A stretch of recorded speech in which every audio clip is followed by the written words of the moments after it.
I'm Jordan Rayner, and this is the Word Before Work.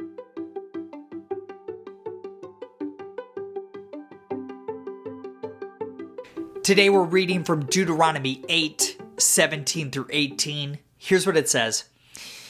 You may say to yourself, my power and the strength of my hands have produced this wealth for me. But remember the Lord your God, for it is He who gives you the ability to produce wealth, and so confirms His covenant, which He swore to your ancestors as it is today. If God is the one who gives us the ability to produce wealth, then He alone gets to dictate what we do with financial excess, whether it's abundance from a paycheck or profit from a business. As I've dug into the life of one of my heroes, Arthur Guinness, and his descendants, it's clear that they understood this truth deeply. Generation after generation, the Guinnesses have been marked by their extraordinary generosity to people inside and outside of their brewery. But it's their generosity towards their own team which stands out the most to me.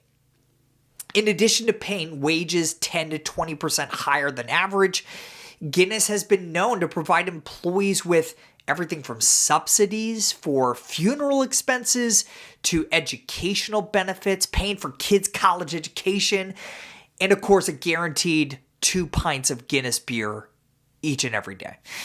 These types of benefits might seem standard to us today, but Guinness has been providing many of them since the 1700s, a time in which such corporate generosity was totally unheard of.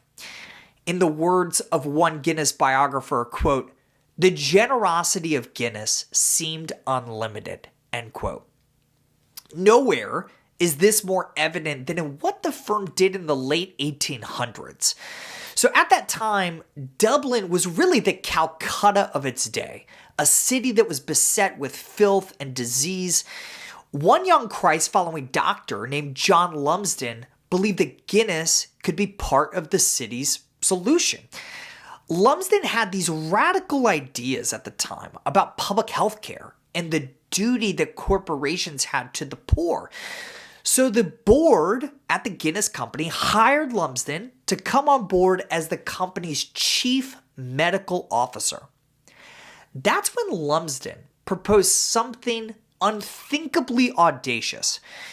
Understanding that in the crammed slums of Dublin, housing was the key to public health, Lumsden proposed that the Guinness board allow him to go visit the home of every single Guinness employee and report back with a recommendation for what the company could do to help solve this public health crisis. So, with the board's approval, Lumsden visited 1,752 homes in just 60 days, representing nearly 10,000 employees and dependents. In his final report, Lumsden recommended the board take 7 incredibly costly actions, including building quality homes that the company's staff could rent at subsidized rates, allowing them to escape Dublin's slums. Most corporations wouldn't see public housing as a problem they were responsible to fix. Even if they did, wasn't Guinness already generous enough with their people and with their community? The Guinnesses obviously didn't think so.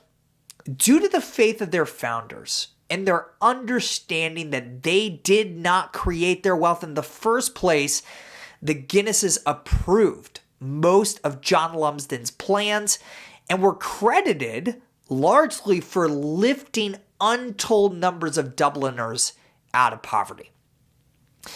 Now listen, you may not have financial excess the size of a corporation like Guinness, but most of us will see some financial abundance as a result of the work God does through us. May we be people who, like Guinness, allow the recognition that God alone produces wealth shape how we steward our own abundance. Today's devotional only scratches the surface of how God's word connects to our work. If you want to go deeper, sign up for my free 20-day devotional called The Word Before Work Foundations at twbwfoundations.com. These email devotionals are designed to help you gain a rich understanding of the biblical narrative of work, how exactly your work matters for eternity, and what those truths mean for how we ought to work today. You can sign up right now, again, for free at twbwfoundations.com.